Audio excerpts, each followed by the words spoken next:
Hello students, मैं S Chandrawat स्वागत करता हूं आप सभी का विनायक एजुकेशन ग्रुप के इस ऐप के ऊपर, जहां आपके सामने फिर से लेकर हाजिर हो चुका हूं 12th क्लास केमिस्ट्री। और 12th क्लास केमिस्ट्री के अंदर अपन चर्चा कर रहे हैं प्यारे विद्यार्थियों लेसन 1 मृदा खनिज चट्टानों का पक्ष एवं मृदा निर्माण से संबंधित। प्यारे विद्यार्थियों, आपके सामने इस चर्चा में आज मैं फिर से लेकर हाजिर हुआ हूँ आग्नेय चट्टानें और उनके प्रकार।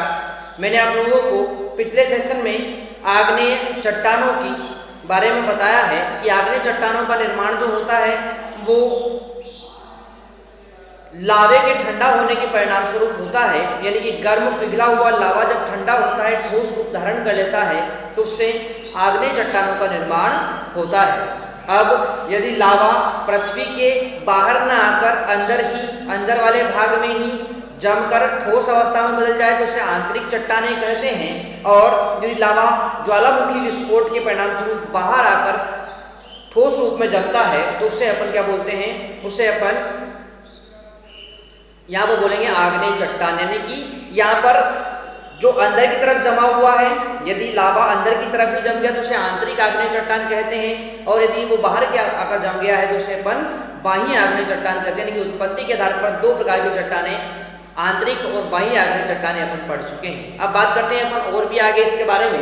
तो देखो, रासायनिक संगठन के आधार पर आपकी आग्नेय चट्टानें तीन प्रकार की होती है। रासायनिक संगठन के आधार पर, यानी कि इनकी संरचनाएं कैसी है, इसके अंदर कौन कौन से पदार्थ पाए जा रहे हैं, इसके आधार पर आपकी जो आग्नेय चट्टानें होती है ये मुख्यतः तीन प्रकार की होती है। कौन कौन सी होती है? अम्लीय आग्नेय चट्टान, सामान्य या माध्यमिक आग्नेय चट्टान और भास्मिक आग्नेय चट्टान। तीन प्रकार की होती है। बहुत सिंपल सा तरीका इनको याद रखने का है कि अम्लीय आग्नेय चट्टान जो होती है इसमें सिलिका की मात्रा सबसे ज्यादा होती है, 65 से 85%। ध्यान रखेंगे, सिलिका की मात्रा, सिलिका जो होती है ना प्यारे विद्यार्थियों, सिलिका की हम बात करते हैं SiO2 सिलिका का फॉर्मूला होता है। इस सिलिका की मात्रा सबसे ज्यादा 65 से 85% पाई जाती है इसके अंदर, आपकी अम्लीय चट्टानों के अंदर। इसका उदाहरण होता है ग्रेनाइट और सैंडस्टोन। ग्रेनाइट पत्थर होता है अपना, और सैंडस्टोन जो होता है ये इसमें मुख्यतः आते हैं। बात करें अपन सामान्य व माध्यमिक आग्नेय चट्टानों के बारे में, तो इसमें सिलिका की मात्रा 55 से 65% होती है। कितनी होती है प्यारे विद्यार्थियों? 55 से 65%, यानी इससे थोड़ी सी कम होगी। ठीक है, और इसमें उदाहरण आता है एंटीसाइड आता है, डायोराइट आता है, सिएनाइट आता है। ठीक है, तो एंटीसाइड है, डायोराइट है, सिएनाइट है, ये इसके उदाहरण होते हैं। उदाहरण जरूर आप लोगों को प्रत्येक के ध्यान रखने पड़ेंगे। बात करें हम यहाँ पर भास्मिक आग्नेय चट्टानों से संबंधित, तो देखो इसमें सिलिका की मात्रा सबसे कम होती है, 45 से 55% होती है। कितनी होती है? 45 से 55% होती है। और इसमें आती है बेसाल्ट और लाइमस्टोन, चूना पत्थर। ठीक है, तो बेसाल्ट और लाइमस्टोन इसके अंतर्गत आता है। तो इस तरह से रासायनिक संगठन के आधार पर आपकी जो आग्नेय चट्टानें होती है मुख्यतः तीन प्रकार की होती है। आपकी अम्लीय आग्नेय चट्टानें जिनमें सिलिका की मात्रा सबसे ज्यादा होती है, 65 से 85%। उसके बाद आती है माध्यमिक या सामान्य आग्नेय चट्टानें जिनमें सिलिका की मात्रा होती है वो आपकी 55 से 65% होती है। और भास्मिक आग्नेय चट्टानों की बात करते हैं तो इनमें सिलिका की मात्रा सबसे कम 45 से 55% होती है। इस प्रकार से सिलिका की मात्रा के आधार पर अपन ने आग्नेय चट्टानों को मुख्यतः तीन भागों में यहाँ पर विभाजित किया है। तो ये था अपना आग्नेय चट्टानों का वर्गीकरण, जिसमें मैंने आपको उत्पत्ति के आधार पर दो प्रकार की बताई है, आंतरिक और बाह्य आग्नेय चट्टानें, और रासायनिक संगठन के आधार पर तीन प्रकार की बताई है, अम्लीय, सामान्य और भास्मिक। आशा करता हूँ आप सभी को ये बात बिल्कुल समझ में यहाँ पर आ गई होगी। अब बढ़ते हैं अपन आगे की तरफ, और इसी के अंदर एक बहुत ही महत्वपूर्ण टॉपिक अपन लेते हैं, और वो है आग्नेय चट्टानों की विशेषताएं। यानी कि अभी तक अपन ने जो भी आग्नेय चट्टानें पढ़ी है, इन सभी आग्नेय चट्टानों की क्या क्या विशेषताएं होती है, क्या क्या इनके अंदर गुण पाए जाते हैं, उनके बारे में बात करें अपन। तो सबसे पहला गुण देखिए आप लोग कि इसमें परतों का अभाव होता है। ध्यान रखें, परतों का क्या होता है? अभाव, यानी कोई परतें यहाँ पर नहीं पाई जाती। ठीक है, इसमें कोई परतें नहीं पाई जाती, इसलिए इन्हें अपन स्तरहीन चट्टानें भी बोलते हैं। यानी ये स्तरहीन होती है, कोई परतें यहाँ पर नहीं पाई जाती है। बात करते हैं अपन नेक्स्ट विशेषता के बारे में। तो ये चट्टानें जो होती है ये क्रिस्टलीय होती है। क्या होगी? क्रिस्टलीय होगी, परंतु इसके अंदर क्रिस्टलों की जो संख्या होती है, उनका जो स्वरूप होता है ये अनिश्चित होता है, यानी कि ये निश्चित नहीं होता है। आगे बात करते हैं, तो इसमें गोल कण जो होते हैं ना, गोल कणों का यहाँ पर अभाव होता है, यानी चट्टानों के अंदर कोई गोल कण उपस्थित नहीं होते, परंतु जब इनका अपक्षय होता है, जब ये चट्टानें टूटती है, तो जब ये टूटेगी तो जल के साथ जब ये बहकर जाती है तो उस समय ये लुढ़कती लुढ़कती इस प्रकार से गोल गोल आकार में बढ़ जाती है, यानी यहाँ पर अपक्षय के दौरान टूटने से गोल कणों का निर्माण हो जाता है। तो इनके अंदर प्रारंभ में कोई गोल कण उपस्थित नहीं होते, परंतु धीरे धीरे यहाँ पर क्या हो जाएगा, अपक्षय के दौरान गोल कणों का निर्माण हो जाता है। आगे बात करते हैं, ये चट्टानें सघन होती है, क्या होती है, सघन होती है, अति कठोर होती है और संगठित होती है, यानी बहुत ही मजबूत ये चट्टानें होती है, बहुत ज्यादा कठोर चट्टानें ये होती है। कौन सी? आग्नेय चट्टानें। तो ये कुल 4 विशेषताएं इसकी है जो अपन ने यहाँ पर देख ली है। पहली विशेषता यहाँ पर परतों का अभाव होगा, दूसरी ये क्रिस्टलीय तो होती है परंतु क्रिस्टलों की संख्या और स्वरूप निश्चित नहीं होता है, और गोल कण यहाँ पर नहीं पाए जाते, परंतु अपक्षय के दौरान गोल कणों का निर्माण यहाँ पर हो जाता है, और ये चट्टानें सघन, अति कठोर और संगठित चट्टानें होती है। तो इस प्रकार से मैंने आप लोगों को यहाँ पर आग्नेय चट्टान के संबंध में संपूर्ण बातें, यानी कि आग्नेय चट्टानों के प्रकार और साथ में आग्नेय चट्टानों की विशेषताओं के बारे में आज अपन यहाँ पर चर्चा की है। अब बात करेंगे अपन यहाँ पर एक आग्नेय चट्टानें जो होती है, कुछ आग्नेय चट्टानें बहुत ही महत्वपूर्ण होती है जिनको अपन को यहाँ पर पढ़ना होगा। तो कुछ महत्वपूर्ण आग्नेय चट्टानों के बारे में जानकारी अपन लेने का यहाँ पर प्रयास करते हैं, ठीक है। यहाँ की चीजें आप लोग इस प्रकार की जो भी मैंने आप लोगों को बोर्ड के ऊपर लिखाए हैं सारी चीजें, इनको आप लोग साथ के साथ नोट करते रहें, और कहीं पर आपको कहीं पर कोई प्रॉब्लम इससे संबंधित आती है तो कमेंट बॉक्स में कमेंट करके मुझे जरूर आप लोग बताएंगे, ठीक है। तो इस प्रकार से आग्नेय चट्टानों के बारे में एक एक चीज बहुत विस्तार से हम यहाँ पर देखने वाले हैं, और एग्जाम के पॉइंट ऑफ व्यू से बहुत ज्यादा इंपॉर्टेंट होती है आप लोगों के लिए, इसीलिए आप लोग जो है साथ साथ कंप्लीट करते रहे और नोट्स भी साथ साथ आप लोग बनाते रहे, ठीक है। चलो, इस प्रकार से आग्नेय चट्टानें जो होती है इनके बारे में हम यहाँ पर चर्चा को आगे बढ़ाते हैं, और प्रमुख आग्नेय चट्टानें जिनमें एक बहुत ही महत्वपूर्ण चट्टान आती है आपकी ग्रेनाइट, जिसका उपयोग आजकल आप लोग फर्श के रूप में करते हैं अपन, ठीक है, फर्श के रूप में, यानी कि घरों के अंदर फर्श के रूप में मुख्यतः ग्रेनाइट का उपयोग वर्तमान समय में किया जा रहा है। तो इसके बारे में हम यहाँ पर थोड़ी सी चर्चा करने वाले हैं, ठीक है। तो हेडिंग है अपना मुख्य आग्नेय चट्टानें, मुख्य आग्नेय चट्टानें, और उसमें सबसे पहली आती है ग्रेनाइट। कौन सी आती है? ग्रेनाइट यहाँ पर आती है। पहले जो ग्रेनाइट की हम बात करते हैं तो ये कठोर, क्रिस्टलीय, मोटे दानों वाली, अम्लीय व सपुंजी चट्टान होती है। ध्यान रखेंगे, कठोर होगी, क्रिस्टलीय होगी, मोटे दानों वाली होगी, अम्लीय होगी, सपुंजितीय होती है। इसका रंग हल्का होता है और इसके दाने चमकदार होते हैं, यानी इसके अंदर जो दाने पाए जाएंगे वो क्या होते हैं? चमकदार होते हैं।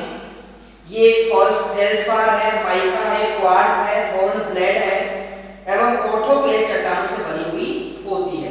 तो इस प्रकार से इसके बारे में सामान्य सी बात यहाँ पर कर लेते हैं कि ये चट्टानें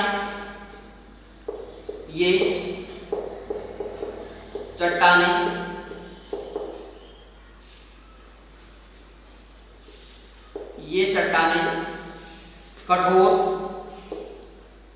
क्रिस्टलीय,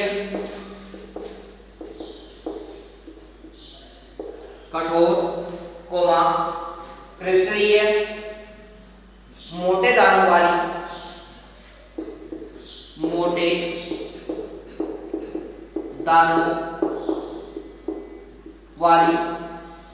मोटे दानों वाली।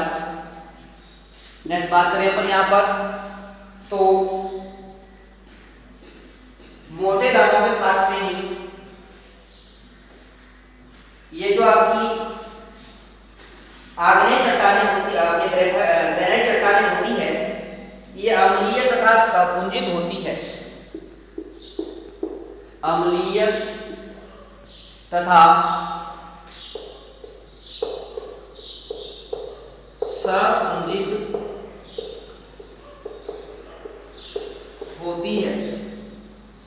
क्या होती है, अम्लीय तथा सपुंजित होती है। इनका रंग हल्का होता है, ध्यान रखें, इनका रंग हल्का होता है। रंग क्या होगा, हल्का होता है, इनका रंग हल्का होता है। इनके दाने चमकदार होते हैं। रंग हल्का होता है, इनके दाने चमकदार होते हैं। दाने क्या होंगे, चमकदार होते हैं। ये फेल्सपार, ये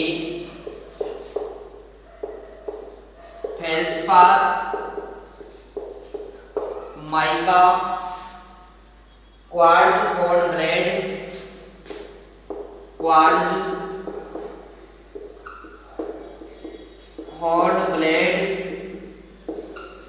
क्वार्ट्ज हॉर्नब्लेड एवं आर्थोक्लेड चट्टानों से बनती है। एवं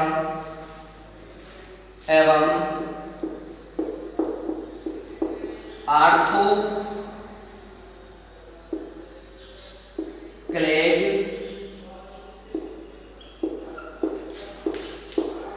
चट्टानों से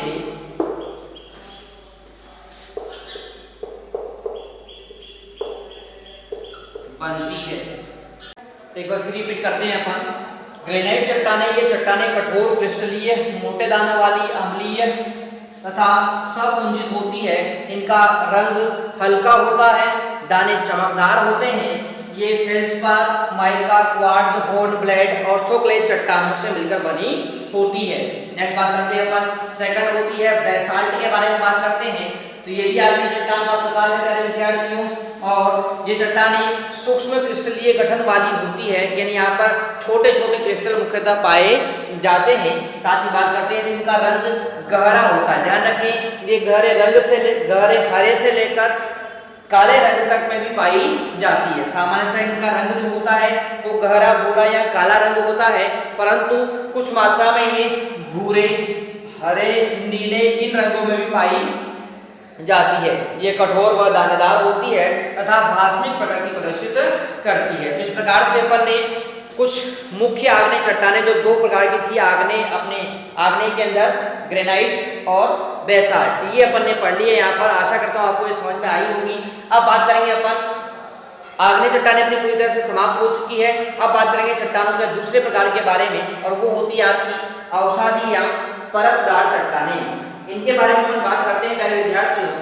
तो अवसादी चट्टानों का जो निर्माण होता है वो आग्नेय चट्टानों से ही होता है। मैंने आपको बताया था आग्नेय चट्टानें जो होती है ये अन्य चट्टानों की जन्मदात्री मानी जाती है।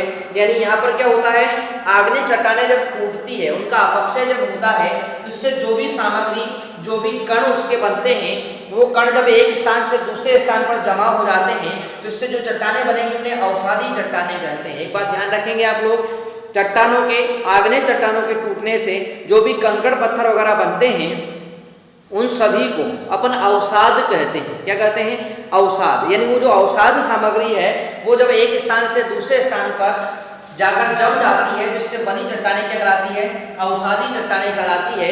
और ये एक स्थान से दूसरे स्थान तक कैसे जाती है, तो देखो ये जल के माध्यम से भी जा सकती है, वायु के माध्यम से भी जा सकती है। इसका निर्माण जो होता है जल व वायु के माध्यम से होता है, इसलिए इन्हें जलज चट्टानें भी कहते हैं। क्या कहते हैं इनको, जलज चट्टानें भी अपन प्यारे विद्यार्थियों को बोलते हैं। बात करते हैं अपन इसमें उदाहरण कौन कौन से आते हैं, तो सैंडस्टोन है, सेल है, डोलोमाइट है, लाइमस्टोन है, ये सब इसके उदाहरण होते हैं। तो ये था अपना बात यहाँ पर अवसादी चट्टानों के बारे में। सामान्य सी बात अपन ने कर ली है। इसके और भी बहुत सारे महत्वपूर्ण गुण हैं, विभिन्न प्रकार की ये होती है, इन सभी के बारे में चर्चा करेंगे हम नेक्स्ट सेशन में। तब तक के लिए टेक केयर, बाय विद्यार्थी।